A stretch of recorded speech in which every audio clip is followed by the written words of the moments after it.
Good morning बच्चों। Glow of physics में आपका स्वागत है। साइंस जीके या साइंस फैक्ट की विरस श्रृंखला में आपका पुनः स्वागत है। वॉल्यूम नंबर 32 जारी है और 473वां फैक्ट जो है गतिमान है और इस वीडियो का पहला फैक्ट है। लिए चलते हैं आपको पहले फैक्ट की ओर। तो क्या कह रहा है बच्चों, बायो के सारे क्वेश्चंस आने वाले हैं बच्चों। माइटोकॉन्ड्रिया को कोशिका का शक्ति केंद्र या ऊर्जा ग्रह पावर हाउस ऑफ सेल कहते हैं। जो माइटोकॉन्ड्रिया होती है इसको कोशिका का पावर हाउस कहा जाता है या ऊर्जा ग्रह कहा जाता है। तो लिए चलते हैं आपको अगले फैक्ट की ओर। तो क्या कह रहा है, लाइसोसोम में 24 प्रकार के एंजाइम होते हैं। लाइसोसोम में 24 प्रकार के एंजाइम पाए जाते हैं। इसे आत्मघाती थैली, सुसाइड, विसाइड भी कहते हैं। ठीक है बच्चों, आत्मघाती थैली भी कहते हैं। किसको? लाइसोसोम को आत्मघाती थैली भी कहते हैं और इसमें 24 प्रकार के एंजाइम पाए जाते हैं। अगला फैक्ट आपके स्क्रीन पे है बच्चों। ये स्क्रीन पे आ गया है, सबसे टॉप में आ गया है बच्चों। स्तनधारियों के लाल रक्त कणिकाओं में लाइसोसोम नहीं पाया जाता है बच्चों। जो स्तनधारी हैं उनकी लाल रक्त कणिकाओं में लाइसोसोम नहीं पाया जाता है। बहुत ज्यादा इंपॉर्टेंट है, आप ध्यान दे रहे होंगे बच्चों। अगला फैक्ट आपके स्क्रीन के टॉप में आ गया है बच्चों। ये देखिए बच्चों, लवक केवल पादप कोशिका में पाया जाता है या पाए जाते हैं। तो जंतु और वनस्पति कोशिका में एक मुख्य अंतर यही है कि पादप कोशिका में लवक पाए जाते हैं। ठीक है बच्चों, लवक केवल पादप कोशिका में पाए जाते हैं। अगला फैक्ट है बच्चों, धीरे धीरे आपके स्क्रीन पे आ रहा है। ये देखिए बच्चों, लवक 3 प्रकार के होते हैं। जो लवक हैं 3 प्रकार के होते हैं। पहला है हरित लवक, दूसरा है वर्णी लवक, तीसरा है अवर्णी लवक। 3 प्रकार के क्या होते हैं? लवक होते हैं बच्चों। तो अगला फैक्ट आपके स्क्रीन पर आ गया है बच्चों। हरित लवक को क्लोरोप्लास्ट कहते हैं। हरा रंग होता है। जो हरित लवक है उनको क्लोरोप्लास्ट कहते हैं, उनका हरा रंग होता है। इसके अंदर हरे रंग का पदार्थ जिसको पर्णहरित या क्लोरोफिल कहते हैं। ठीक है बच्चों, जो हरित लवक है क्लोरोप्लास्ट वो हरे रंग के होते हैं, लेकिन इसके अंदर हरे रंग का पदार्थ होता है जिसको क्लोरोफिल कहते हैं या पर्णहरित कहते हैं। तो क्लोरोफिल किस में पाया जाता है बच्चों? क्लोरोप्लास्ट में पाया जाता है। ठीक है बच्चों, लिए चलते हैं आपको अगले फैक्ट की ओर। ये आपके स्क्रीन पे है बच्चों, ये मैंने मार्क कर दिया है। क्या कह रहा है, पेड़ पौधे क्लोरोफिल की सहायता से सूर्य का जो प्रकाश है उसमें प्रकाश संश्लेषण की क्रिया में भोजन बनाते हैं। तो पेड़ पौधे क्लोरोफिल की सहायता से प्रकाश संश्लेषण की क्रिया में क्या करते हैं बच्चों? वो अपना भोजन बनाते हैं। और अगला फैक्ट आपकी स्क्रीन पे आ गया है बच्चों। पत्तियों का रंग पीला, उसमें कैरोटीन के निर्माण होने के कारण होता है। जो पत्तियों का रंग पीला होता है ना बच्चों, उसमें कैरोटीन होता है और उसी कैरोटीन का जब निर्माण होता है तो पत्तियों का रंग क्या हो जाता है? पीला हो जाता है। और लिए चलते हैं आपको अगले फैक्ट की ओर। ये देखिए बच्चों, अगला फैक्ट आपकी स्क्रीन पे है। अब ये कह रहा है कि ये जो हमने लिखा है टमाटर, गाजर और चुकंदर में क्या क्या पाया जाता है। ठीक है बच्चों, टमाटर में पाया जाता है लाइकोपेन। टमाटर में पाया जाता है लाइकोपेन, उसी के कारण उसका कलर होता है। गाजर में पाया जाता है कैरोटीन। ये देखिए बच्चों, गाजर में क्या पाया जाता है? कैरोटीन। और चुकंदर में पाया जाता है बीटानिन। चुकंदर में क्या पाया जाता है? बीटानिन। बहुत इंपॉर्टेंट है बच्चों, आप इसको जरूर ध्यान देंगे। टमाटर का रंग लाइकोपेन के कारण है, गाजर का रंग कैरोटीन के कारण है और चुकंदर का रंग बीटानिन के कारण है।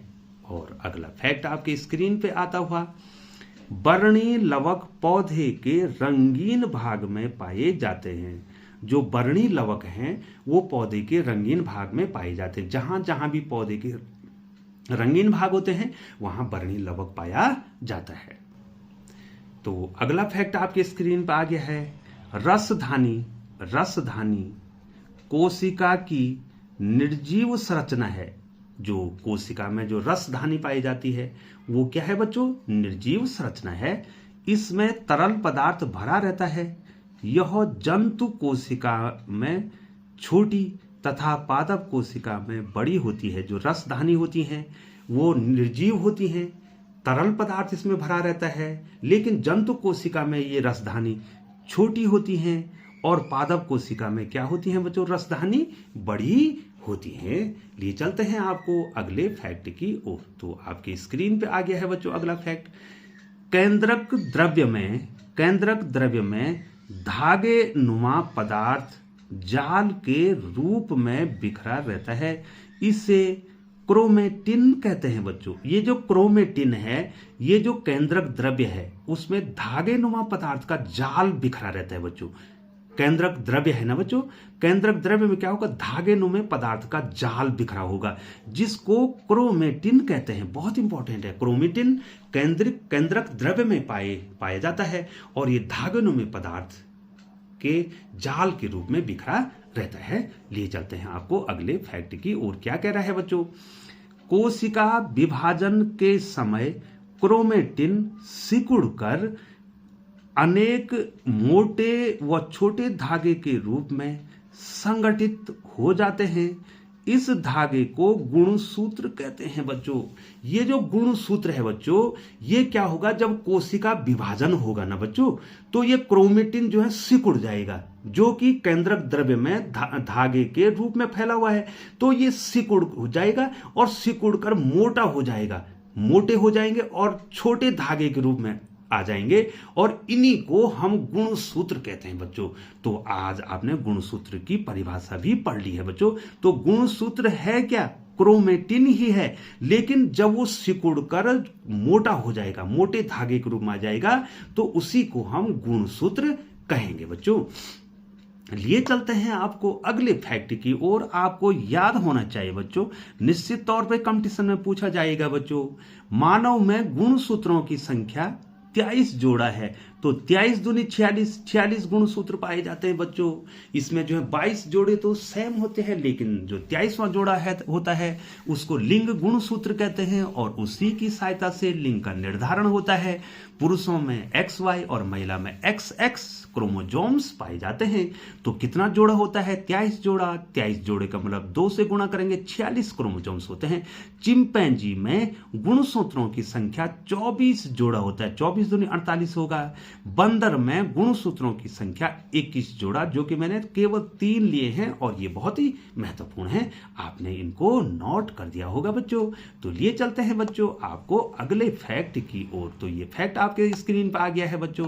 क्या कह रहा है, 487वां फैक्ट है, गुणसूत्रों पर बहुत से जीन स्थित होते हैं। अब देखिए बच्चों, पहले तो गुणसूत्र हो गए, क्रोमोजोम्स हो गए, पहले तो मैंने क्रोमेटिन बताया, फिर उसके बाद मैंने कहा कि वो सिकुड़कर गुणसूत्र बन गया है, और इन्हीं गुणसूत्रों पर जीन उपस्थित होते हैं। जीन कहां होते हैं, जीन गुणसूत्रों पर स्थित होते हैं, जो एक पीढ़ी से दूसरी पीढ़ी तक लक्षणों को ले जाते हैं। तो जो एक पीढ़ी से दूसरी पीढ़ी तक लक्षणों को कौन ले जाएंगे बच्चों, जीन ले जाएंगे। कहां स्थित होते हैं, गुणसूत्रों पर स्थित होते हैं बच्चों। तो ले चलते हैं आपको अगले फैक्ट की ओर। बहुत ही महत्वपूर्ण है और बायो के स्टूडेंट के लिए जो है बहुत ही ज्यादा महत्वपूर्ण हो जाएगा, क्योंकि आपको बोर्ड की परीक्षा में भी पूछा जाएगा। डीएनए में उपस्थित क्षार, डीएनए में कितने क्षार होते हैं, 1 2 3 4। क्या नाम है, एडिनिन, इसको ए द्वारा दिखाते हैं बच्चों। ग्वानिन, इसको जी द्वारा दिखा देते हैं। थाइमिन, इसको टी द्वारा दिखाते हैं। साइटोसिन, इसको सी द्वारा दिखाई देते हैं। तो डीएनए में पाए जाने वाले जो बेस हैं, जो क्षार हैं, वो है एडेनिन, ग्वानिन, थाइमिन और साइटोसिन। ठीक है बच्चों, आपने नोट कर दिया होगा। अगला फैक्ट आपके स्क्रीन पर है, बहुत ही महत्वपूर्ण फैक्ट है बच्चों। सन 1953 ईस्वी में जेडी वाटसन एवं क्रिक ने डीएनए की द्विकुंडलित संरचना मॉडल प्रतिपादित किया। तो बच्चों डीएनए के द्विकुंडलीय संरचना का प्रतिपादन किसने किया बच्चों? किसने किया? जेडी वाटसन एवं क्रिक ने किया। बहुत ही महत्वपूर्ण है, आप इसमें जरूर ध्यान देंगे बच्चों। प्यारे बच्चों, चैनल पर बने रहने के लिए बहुत बहुत धन्यवाद। यदि चैनल पर नए हैं आप तो बच्चों निश्चित रूप से आप चैनल को सब्सक्राइब करें ताकि ग्लो ऑफ फिजिक्स के द्वारा बनने वाली बहुत उपयोगी वीडियो सबसे पहले आप तक पहुंच सके। पुनः चैनल पर बने रहने के लिए आपका बहुत बहुत धन्यवाद।